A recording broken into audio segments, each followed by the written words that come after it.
kid, we heard about Bigfoot, and there's still a lot of attention to Bigfoot. It's become part of American culture, folklore of North America, and really worldwide. My special guest today is Glenn Barassa. Am I pronouncing that right, Glenn? That's right, Glenn Barassa. Glenn Barassa is the Assistant Director of the Bigfoot Project, Correct. formerly known as the Pennsylvania Bigfoot Project. And we're going to talk about everything about Bigfoot. And honestly, I've learned a lot just setting up this podcast today about Bigfoot. And you think you know it all when you see some of the stuff over the years, but it's really a deep topic. So, Glenn, first of all, give me some background on yourself, and how did you get involved in even being interested in Bigfoot or researching Bigfoot?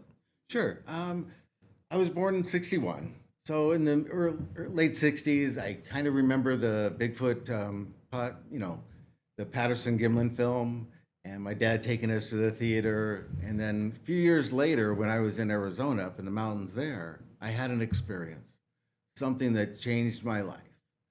I mean, the vocals that this creature did reverberated from 50 yards away through my body. I could feel it like standing next to a concert speaker. I've never felt anything like that. Just amazing. And that's how I got into this. And I started doing my own investigations and asking numerous people, interviewing Indian families, just trying to get more knowledge about them. And that's back in the 70s, I've been doing it for many years, over 50. And no doubt you've compiled a lot of information. But first of all, what do you think? And again, I'm skeptical by nature. I know most people are. They hear about Bigfoot, UFOs, paranormal, and people are saying, yeah, right. Those folks involved in those kind of things wear tinfoil hats and they live in their parents' basement with aluminum foil in the windows. Yeah. But I could tell you, of all the organizations I've worked with over the years, those who are really seriously looking into it, they'll say to me, for example, UFO, MUFON, Mutual UFO Network. They'll say, listen, I'm not saying it's a UFO. There's something going on. All we do is document what people are saying. So Tell us about the Bigfoot Project. What exactly do you do? What does your organization do, and how many members do you have? Right. The Bigfoot Project, we just changed the name recently. It was the Pennsylvania Bigfoot Project. We have about 20,000 private members in our group. It is basically, we're taking all the reports. We created a map on our Facebook app that you can search into and tag onto any one of those little flags, and it'll detail the report for you. We'll probably post a couple of those on your website here too. But they'll tell the time, the day, the circumstances, what happened with the creature. Was it a visual sighting? Was it a Class B sighting? All that information will be on our Pennsylvania map. We're just branching out to the whole U.S. now because there's just too much interest in other states. I mean, I belong to an Oklahoma group. I belong to a group in Montana. There's so many people in Arizona. There's a lot of different groups that we're working with, and in other countries. We've done, good friends of ours just did a movie, and this movie was done in Europe, but it's a Bigfoot horror movie, but they're also actually using our people from the Bigfoot Project, and they're acting in this movie as if, what would an investigator do if this happened? Or what would an investigator do in this situation?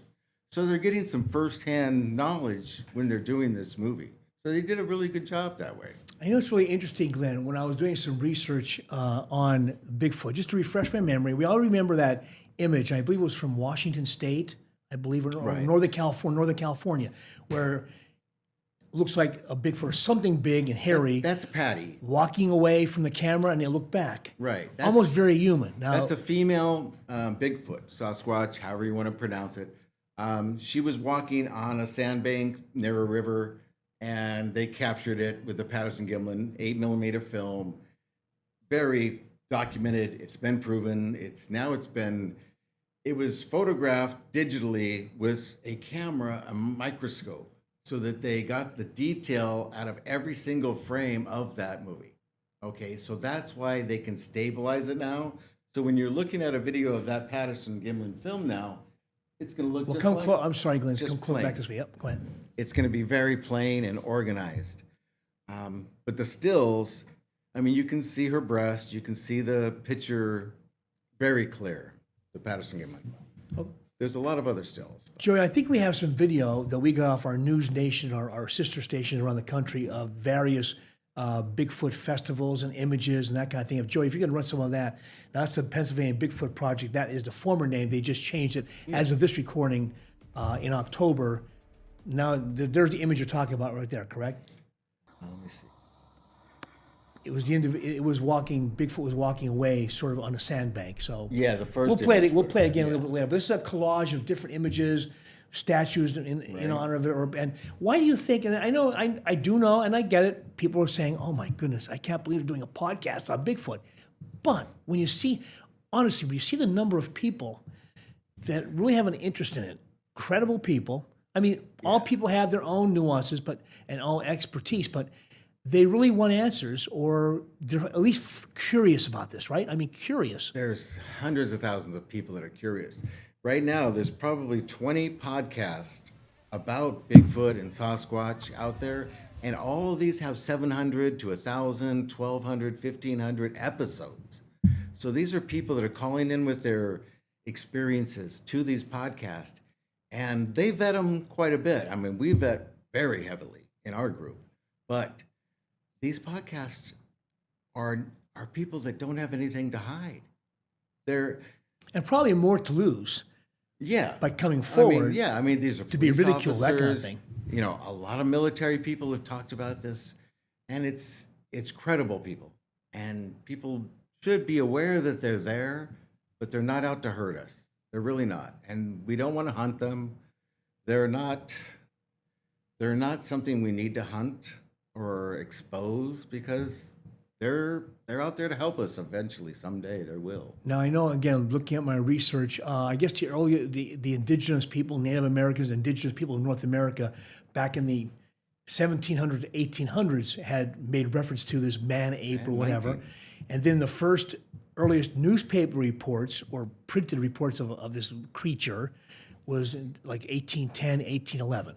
There was a lot of In the reports Canadian of Rockies, wild I believe. men. Right, wild men. They called right. it wild man or hairy man of the woods, or there was, there's a lot of different names that Bigfoot and different tribes and different newspapers used back then. You can't just search Bigfoot, because that started in the 60s and 70s. Right. It's, you have to go back to wild man exposures in newspapers and look up clippings. We're going to, our intrepid producer, director, Joey Nardone, at the controls over there. Joey, we have the package from our News Nation brethren on just a fascination with Bigfoot, Sasquatch around the country. And let's roll that package, Joey, if you can. But then if Bigfoot does exist, what is it? Where does it come from? It's a question not only William Shatner ponders, but so have I. Is Bigfoot real? According to Snake Stewart, he is, and his proof is named Dak. I was shooting audio into the woods of howls, and I started getting howls back. That's when the spine started tingling, and I knew we had something more definitive out there. Then, when camping with some friends, Snake made the life-changing discovery. I smelled something real pungent. I follow my nose deeper, deeper, deeper, and bam! Bigfoot's body, 8 foot long in a poison ivy patch. It was so stinky, I had to call up some friends to help me get this body out of the woods. It was decomposing quite rapidly. Snake says he found this Bigfoot north of Old Forge. Now I'll take a Bigfoot of my own over here, where there's also pieces of evidence such as this fur sample and a footprint from the day Snake found Dak. There might have been 2 Bigfoots battling. It could have been something to do with a mating ritual, or it could have been just 2 males. We're really not sure about what transpired, but there was definitely 2 at the site where we found the body. If there might be multiple Bigfoots out there, I needed to know if other urban legends could be true. If I got Bigfoot, let me tell you, brother, there could be anything out there. You look at that, and that's the first time I'm seeing that they found the remains of a Bigfoot. And I'm sure, again, Glenn, people are looking at that and saying, oh, it's probably a dummy. They made it up. They put stuff on there. You know what I'm saying? I mean, what do you say to people looking at or asking those questions? Well, I mean, there's been multiple, I would say, bodies found or shot to death. And I think that the government takes them away. You know, that's kind of what they do. Or certain departments will come and say, you saw a bear. You know, that's what they tell you. And if you say anything different, there's a problem. So most people just, okay, I saw a bear. So, but as far as that one, I haven't done the research or follow up on that that specific particular report, one. right. That's new to me because I don't hear everything. And, you know, you can't. There's so much out I there. have two more, How could you, there's right? so many things coming through the lines. You mentioned something about the Indians and that. There was many ceremonies that Bigfoot used to, I would have with the Indians. And recently we've gotten 2 reports, I won't say what state, but Bigfoot has come out and joined in some of these ceremonies again. And that hasn't happened in over 100 years that I know of. So that's something important. That means they're starting to trust at least some of the Indians. It's interesting, and again, and excuse me for being so skeptical with the seemingly skeptical question, but you're really convinced they're out there, correct? I mean, Absolutely. I know we know each other about 4 years now, and we've talked off and on about your Bigfoot project and your efforts and things like that. And truth be told, to the folks watching this podcast right now, I had met Glenn and we talked about it. I thought, you know what? It's a fascinating subject. It's like, so we want to do a podcast on it is what it is and see, and I'm learning more, at least the reports of the sightings, the evidence of something going on out there. We're going to take a short break, and Glenn Barassa, who is the assistant director of the Bigfoot Project, formerly the Pennsylvania Bigfoot Project, is our guest here today on the Mehalshick Files podcast. And when we come back, I did a Zoom interview with Mary Fabian, the founder of the Pennsylvania Bigfoot Project. That'll be coming up in our next segment. You're watching again the Mehalshick Files on a 2822 Now app on your smart TV. We'll be back after this short break.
And welcome back to Mehalshick Files podcast on the 2822 Now app on your smart TV. We're talking today about Bigfoot, Sasquatch. We've all heard those names, and we're really trying to find out the fascination about Bigfoot. Lots of people are interested for decades and decades, and really hundreds of years. My special guest today, and I want to thank him for coming into our studio, Glenn Barassa. He's the assistant director of the Bigfoot Project, formerly known as the Pennsylvania Bigfoot Project. And Glenn, you before we go, we have a Zoom interview I did with Mary Fabian, the founder of the Pennsylvania Bigfoot Project. But again, you got involved in this as a kid, right? Yes, I started in the mid '70s when I first had my first experiences. And you haven't lost any interest. I mean, is it something that just fascinates you? I did I'd say about 10 or 12 years of heavy into it when I was younger, and then I got married, got my kids. I didn't Life happens. Didn't right? even touch it for about 10 or Right. 15, 20 years. When they got to an age, then I started going back into it. Right. And I was moving to Pennsylvania. So naturally I met 2 or 3 people that were going out there and Bigfooting, and that's where I got into this Bigfoot project and met Mary Fabian, of course. She came to my first town hall meeting that I had. We had a pretty good group, that group. We've done 2 or 3 others since then.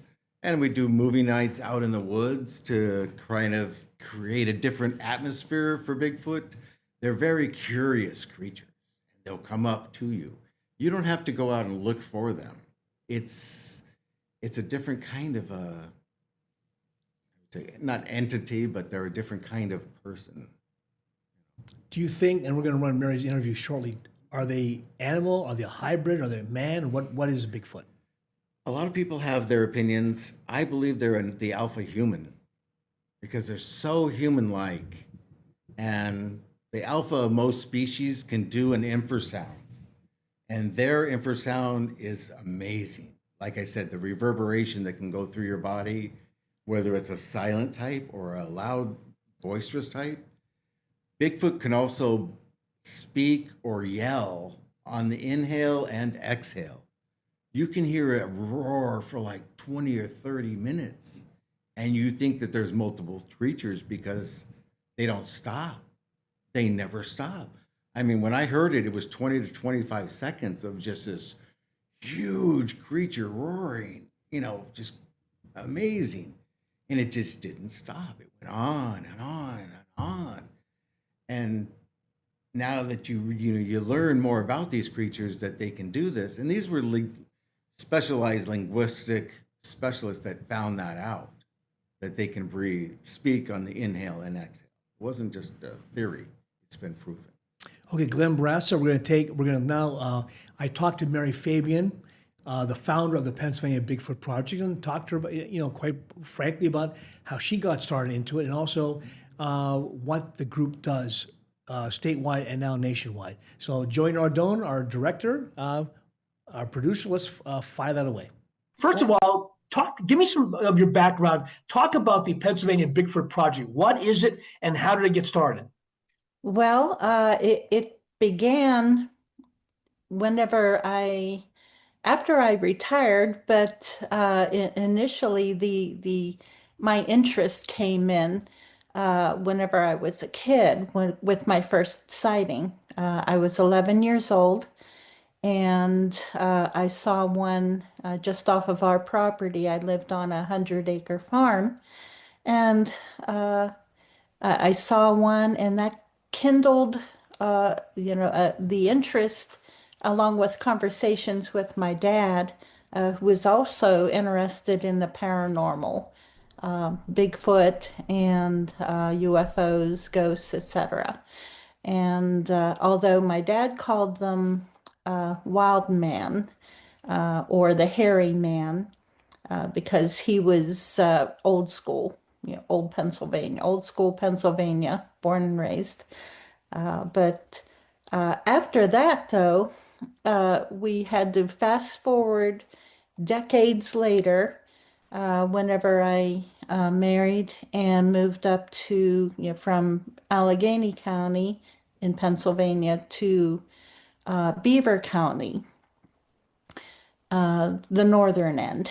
And I married, moved into my new home, and almost immediately there was activity right there. I would hear banging on the wall from something from outside.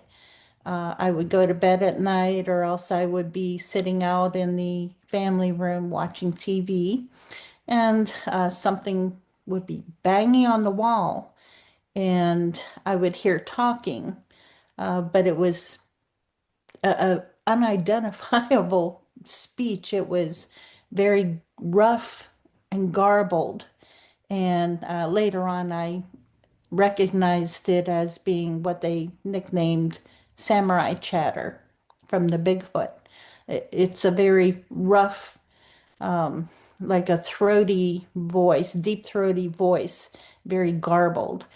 And but this went on for about 12 years, that until we moved about 8 years ago. And that one, I saw that Bigfoot one time pretty clearly. He was peeking out over the wall behind my house, just his head and shoulders, looking at me as I sat out in the backyard. And I had a glimpse of him one other night, whenever he was harassing us, harassing my dog. And frankly, it was terrifying to my dog. By that point in time, I was used to it, but it was making me angry that he was terrifying my dog. And so, it just built up and built up until one night I could see my dog reacting. She would sit there watching out the back door. And whenever he would come around, she would give like a very soft mixture of a whine and a growl, very low, very soft. Her hackles would go up, and then she would creep backwards crawl backwards until she was huddled up against me, just shaking in fear. And so that night, I jumped up, ran to the back door, grabbed a golf club that I had sitting there, and just tore the door open, ran out after it. And I could just catch a glimpse of it running up over the hill. He was running away. And I think to me it was more a matter of, excuse me.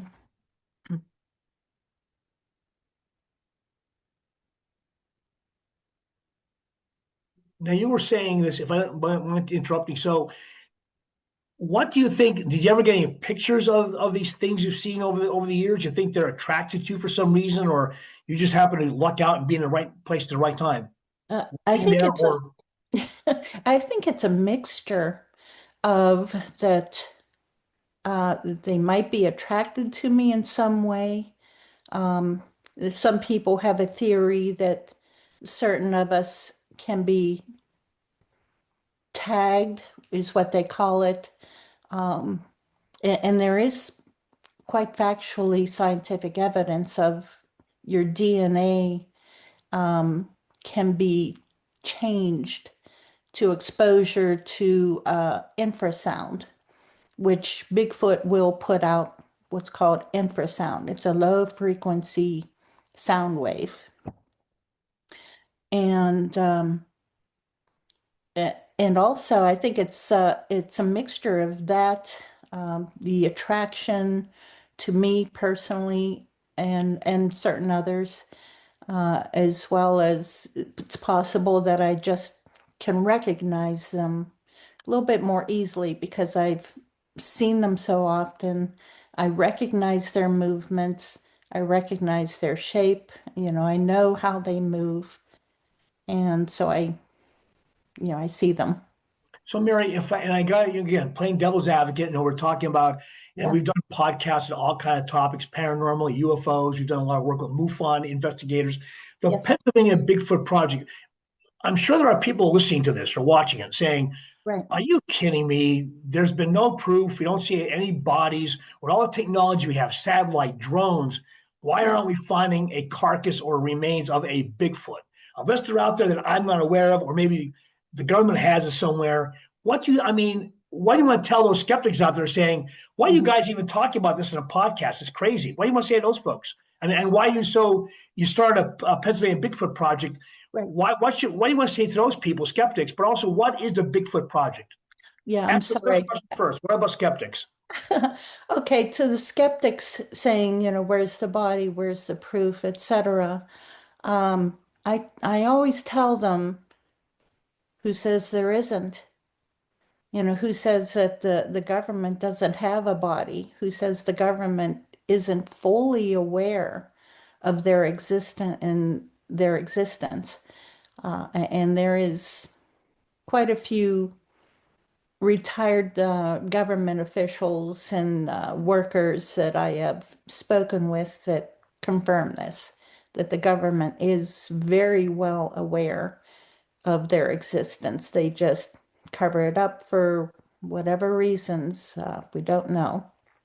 What do you think they are? I mean, the picture in my day back in the 70s, there Yeah. was this famous pictures, of this like Sasquatch or Bigfoot looking back, right? Yes. And Yes. then since then, there have been so many more images caught. People are looking for it, that kind of thing. But what do you think? Again, if they exist, I'm not saying they do or don't. We're just asking that question, and you guys Yes. are researching it or looking into it. What do you think they are? I mean, what is a Bigfoot? Is it a hybrid between a man and a beast, or what is it? Again, if they exist, and you believe they do, obviously. Oh, I know they exist. I term myself as not being a believer. I am a knower. And the thing is, I have to qualify, a statement that I haven't seen hundreds of them. I don't see them everywhere. I have seen a total of five, and that's been over a period of little over 5 decades. And, I know they're there. But as for what they are, we can only theorize on that. They do exhibit primate behaviors, typical primate behaviors. Jane Goodall recently passed away here, rest in peace. But she always believed that they existed. It was more a matter of, I was really hoping to meet her one day and help her on her search, to for her to have her own sighting. But I don't know. What they possibly could be is a hybrid of a unknown hominid, something, another branch of that tree, not Neanderthal, not Denisovian, not Gigantopithecus, and all the other ones, not human, although their DNA does come up as part human and part unknown primate. And where are you getting it? You're saying DNA. That means Yes. something was found. Did you find that Oh, yeah. over the years on leaves? I mean, there's no body per se, correct? Uh, Educate me on that, because where would this DNA come from? from hair samples. We have hair samples. Many of us have, we know and have identified certain trackways that they go through on a regular basis, and their hair will be caught on trees, higher up than what a normal animal would pass by, or fence, like on a barbed wire fence or something, they would step over. And so we've pulled hair samples off of these and sent them into certain labs. Now there's three different labs that I work with. Two are pretty well known, and another one is a private lab that I work with. And unfortunately, through those labs, I haven't received any feedback yet, the results. But Dr. Melba Ketchum has she has done her own research over the years through samples that were sent in to her. And she, through her research, she is a geneticist. She regularly testifies in court proceedings. She worked on the World Trade Center on the collapse to help identify bodies. So she is a extremely qualified scientist. And so she has identified that they are part human and unknown primate. What is the now again? Just the your Bigfoot project. You Yes. started Pennsylvania Bigfoot project, correct? Or Yes. what is that? What does your organization do? I met Glenn here from Northeastern Pennsylvania, Yes. and Glenn will be part of this podcast. We're going to be talking to him on our podcast also. Yeah. What is your project? What do you do? What exactly does your group do, and how many people belong to it? Well, we have almost 20,000 members. We're just on the verge of tipping over that little mark, of which I'm quite proud of. We started 10 years ago, and that was primarily begun to get people together of like interests within a local area and as a research and investigation arm. And what I did was I built a network of researchers and people who had investigative history and experience through police work or nursing, someone with a more scientific mind. And With that so I approach. correct. And I gathered them throughout the state. And, anytime a report would come in through a witness posting, excuse me, on the group, we are on Facebook. It's a Facebook group. We also have a YouTube channel, same name. Pennsylvania Bigfoot project. Correct. Sure, people will want to check it out for sure. And Yes, again, please. and Mary, I'm sorry for interrupting. This is really Glenn brought this to my attention. And I've always seen reports Yeah. about Bigfoot, and we've done a lot as reporters. But I can honestly tell you, I've never done a story per se on a Mhm. Bigfoot sighting in northeastern Pennsylvania. Now, I've heard reports of those sightings. We have Mhm. never done this. Is really our first venture into the subject, quite after all these years, at least from my perspective. Oh, So I well, appreciate your time with it. So it's sort of skeptical a little bit, but also very curious. Yeah, yeah, I'm very curious. I'm sure other people are also. So yeah. okay, so carry on. So you have 20,000 some members. People weigh in, and what else does the group do then?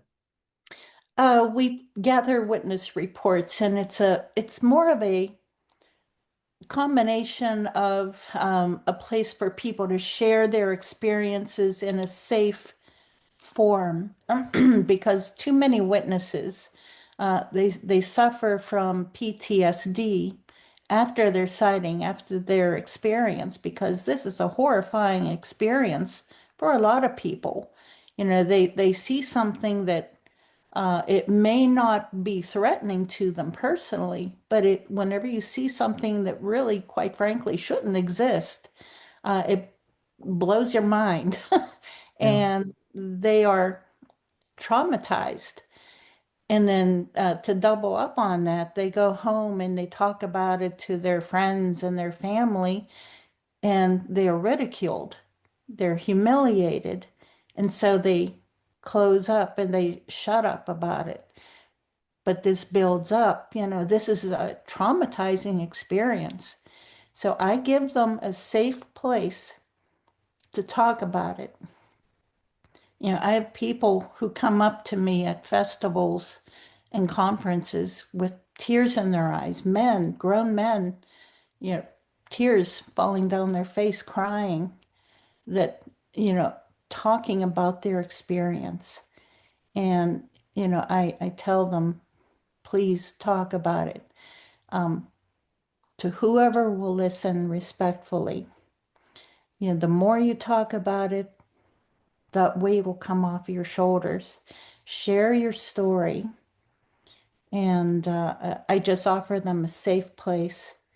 And then, I ask them, is this something that you would like us to investigate? Do you want us to go to that spot and check it out? And with their permission, we'll go. I'll send whatever investigator we have in their area, to go check it out. And Glenn Barassa he was one of our investigators.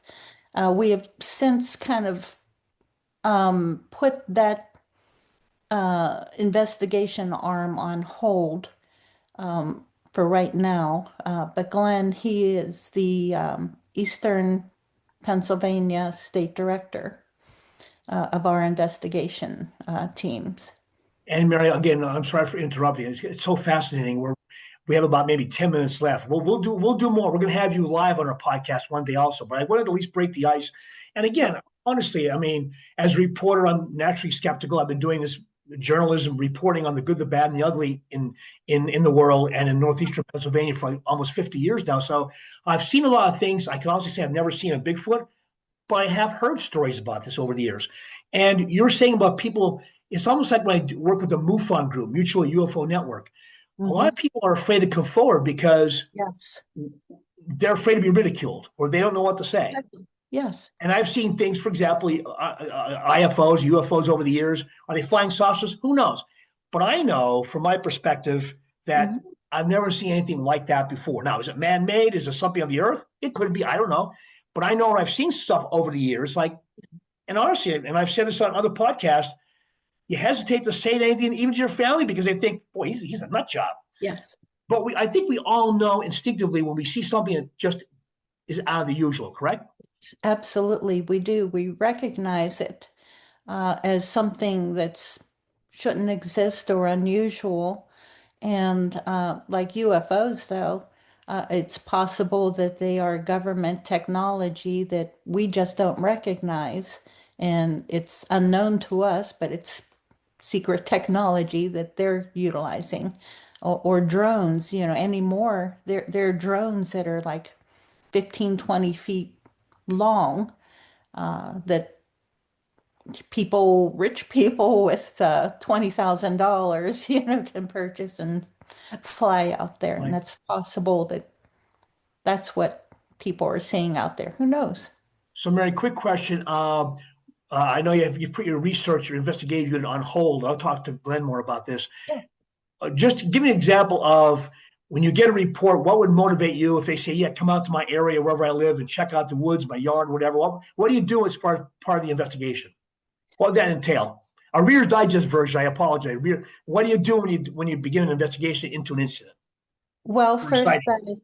first I asked the witness a series of questions, like primarily, what day it was, the date, what time was it, what were the weather conditions, what did you see, how tall was it in your estimation, what color, what was it doing, and if possible, we'll get the witness to the site itself so they can more clearly explain and show us what the Bigfoot was doing, how it was reacting or acting, which way was it facing, or which way was it moving.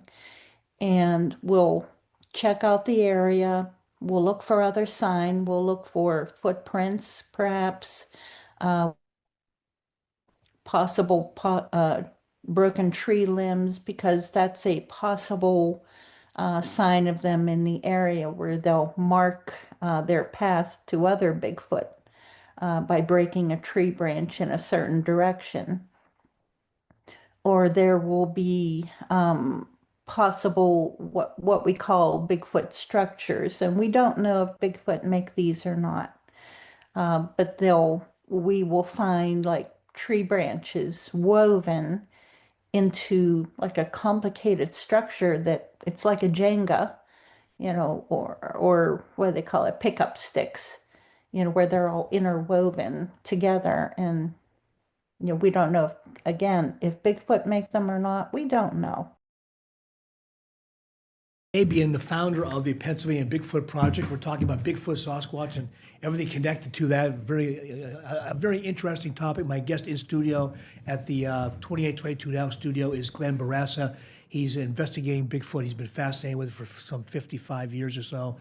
I'm aging both of us. We're going to take a short break on the Mehalshick Files. We'll be back on this podcast, Searching for Bigfoot. We'll be right back.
Mehalshick Files podcast on the 2822 Now app on your smart TV.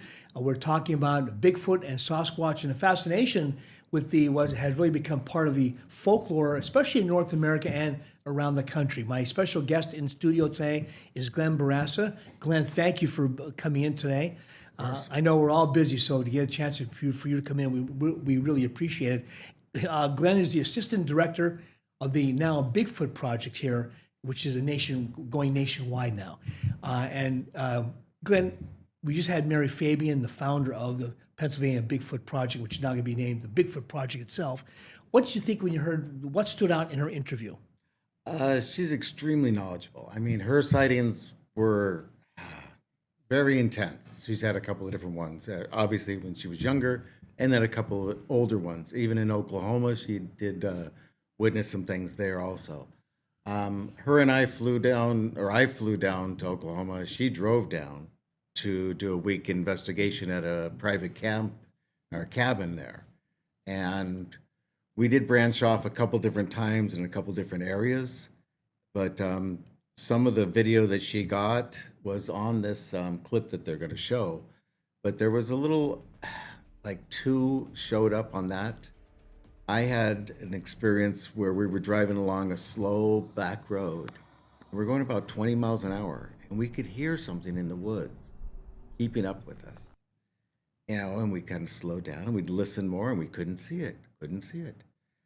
We came around a corner and we saw this huge bird. Now, Andy, I've never talked about a thunderbird to you ever.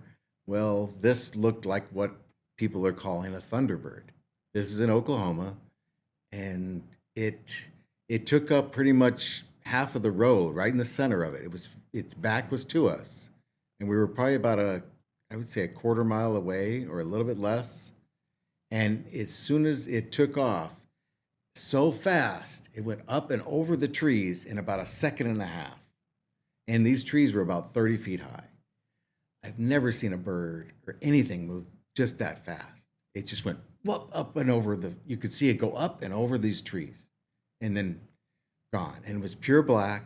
There was no eagle. It was eagle shape, but huge. But she's had a lot of great experiences, and her benefit to the group is amazing. She's a good support system. Like I say, she'll send us out to an investigation to follow up with people. A lot of times it's interviewing. That one-on-one expression from a person you can tell a lot from a person when they're talking to you. What their expressions, their facial movements, what their naysay. You can tell what their tells are. We also do measurements of any footprints, document that. We do castings. A lot of people know about castings, but I would tell you this, put some structure into it.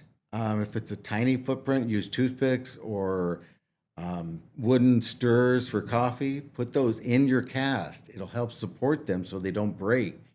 You want some structure, like rebarb. Think of it that way. So you want some structure to it, and put something up like paper in it so that you can either write on that paper eventually or pick it up by that paper, or you can, it's not going to hurt the top of the cast. It's just flat. It's the bottom that's going to be the print itself. And the cleaner the print, the better, but you want to take it anyway. Might be half a print, might be something very important. Now, I know we've been talking about Bigfoot sightings, the interest nationwide, worldwide, especially. But what about here in Pennsylvania? Again, based on some of the research I did, it seems like Western Pennsylvania is southwestern Pennsylvania, Cambria County, the Alleghenies, which are like the Pocono Mountains of the west of Pennsylvania. A lot of interest out there, a lot of, I'm saying sightings because, again, I've never seen one before. But what do you see in Pennsylvania? Is it still a hotspot in Western PA? And I know Mary mentioned here in northeastern Pennsylvania. Yes. Western PA, there's a lot more interest in the South Fork area and the Ohio border area in the northern area. There's a lot more people going out and looking. Here in the Northeast, we don't have that as much, which gives me an advantage because Bigfoot isn't disturbed out here as much. Right now, we're going into the hunting season. So Bigfoot, they're very intelligent. They listen. They are hearing these rifle ranges going off. People are sighting in their guns. People are leaving their deer stands out in the woods. They're making these little marks on trees to find their tree stand. They need to know. So people are out there in the woods right now. So Bigfoot is knowing that. They're going to stay out of the woods. They're going to stay hidden more, and then they'll come out at night when they need to feed or whatever they have to do. But they're not going to be out as visible during those hunting seasons. People I've been a hunter for 45 years. I've never seen any. Well, that's right. These creatures are not dumb. They're very intelligent. They're very curious. But the curiosity has to be something that's their risk and reward has to be pretty good. And I'm sure, Glenn, sorry for interrupting, I'm sure, and I've said this several times during our interview here and during Mary's interview on Zoom, I'm sure there are people out there, I'm not going to call them skeptics, but just people listening to this conversation for sure, and saying, oh my goodness, you're talking like this, it's a fact. Where are the bodies? We have satellites up there, we have technology, especially when you talk about hunters. Northeastern Pennsylvania, we own hunting, right? There's game cameras everywhere. So why can't we get one of them either captured or a game camera image, and I don't want to say shot as in if they do exist, why shoot it? But why aren't we seeing more, do I say solid evidence? People, I'm playing devil's advocate. Why aren't we seeing more? Right. I mean, if you look up the Pennsylvania white Bigfoot, there's a video that was taken from somebody that heard something in his backyard and a little cell phone or whatever he was recording on. It did a good job. There was like a split second where the creature moved, and then it was like a second and a half, 2 seconds where the creature actually stood, moved, and you can see the expressions on its face change. And there's no way a mask could do that. And the speed of this creature was amazing. So I would definitely suggest people look at that one. But I mean, my own experiences, there was 4 of us going out to Hickory Run one time near there, and we had an encounter with this creature stomping up at us. Now, AJ had gotten in the vehicle, and this is a short story. And that's your friend, AJ. My friend AJ is a investigator with the Pennsylvania Bigfoot Project. He had 7 counties under him, and I had, the other 14 or whatever it was in the Northeast here. But we had parked in this area, and it was nighttime when we returned to this area. I had Stephanie, her boyfriend, AJ, and myself. So there was 4 of us at this investigation. I decided to replicate a yell that I had heard in Arizona. So my driver's window was down. So I walked past that, and AJ was in the passenger's front seat. He was doing some map work for our next research. So I decided to replicate that yell. I went to the back of the vehicle. I didn't tell the other 2 or AJ what I was going to do. So I'm at the back of my SUV, and I just did like a half a second loud yell, as loud as I could, just roar. And within a second, some type of creature, and I can't say that it was Bigfoot, but I've never heard anything stomp as loud as this in my life. It was breaking branches, stomping up at us, bipedal, because you can hear the bump, bump, bump, bump, gaining speed. This creature was so loud, AJ could feel it inside the vehicle, the stomping. And everybody, this boyfriend of hers jumped in the back seat on the back seat, slams the door, so Stephanie has to run around the front of the vehicle to get in the other side. I jump in, I start the vehicle. As soon as she got in, we were going. And it was muddy, but flying along. And they're yelling at me, don't stop, that thing could just knock this truck over, go, go, go. They're yelling at me. And I did, and I wanted to go back that night, but they wouldn't go back. So AJ and I went back at 7 in the morning, the next morning. And we're investigating just like we do. We look for footprints, but we're looking up, and we're finding branches that are 2.5, 3 inches around, just sprawn up into these laurels. These mountain laurels, I call them the grandfathers because they're so tall. They're like 15 to 20 foot tall. The leaves are just amazing. But the amount of power, it sounded like 2 tree trunks a foot around stomping up at us. And everyone will tell you the same thing. It was just, I can't imagine how big that creature was. I've heard footprints, but I've never heard anything stomping like that. I can think of an elephant being that big, but they walked like gingerly. They don't walk, they don't stomp. This was, amazing, and gaining speed as it came up at us. And it stopped. I think it could realize when it got close to us, it could see better than us at night, and it could see that we weren't in danger.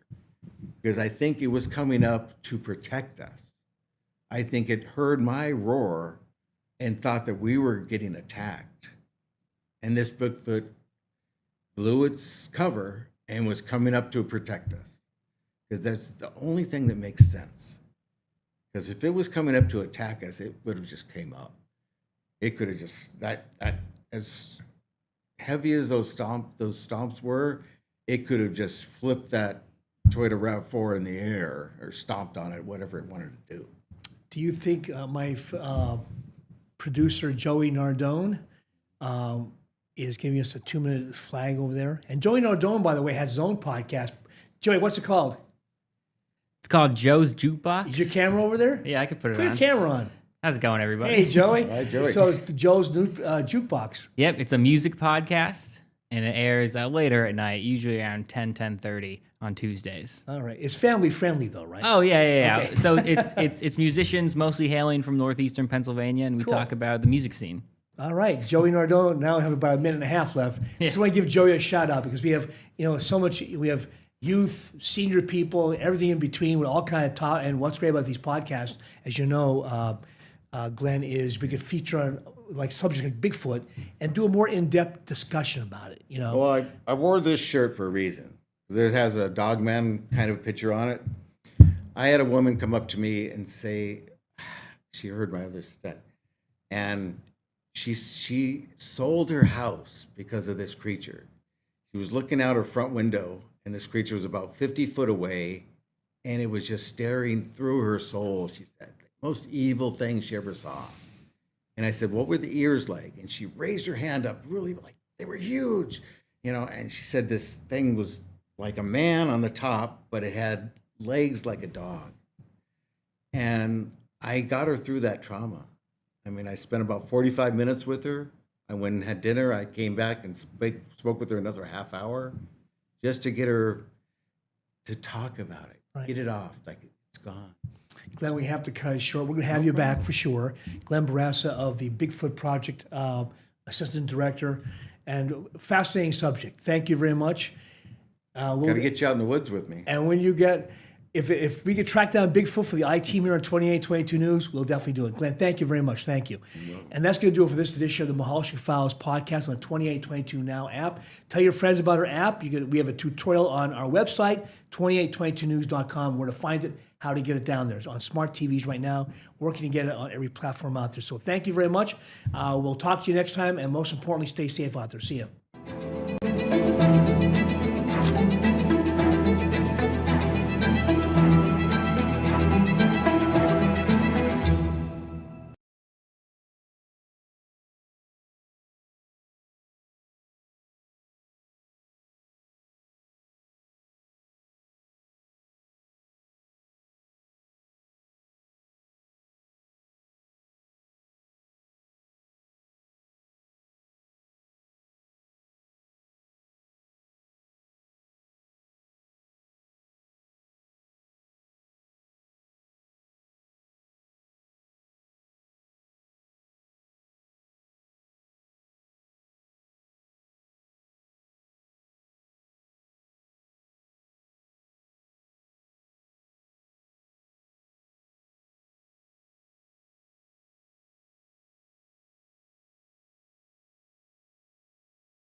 Against all odds, Penn State is bowl game eligible after winning out its final 3 games of the season. But it is December, and the Nittany Lions are still without their next head coach. Why Terry Smith should seriously be considered. We'll go through the historic highs and lows of the 2025 season. This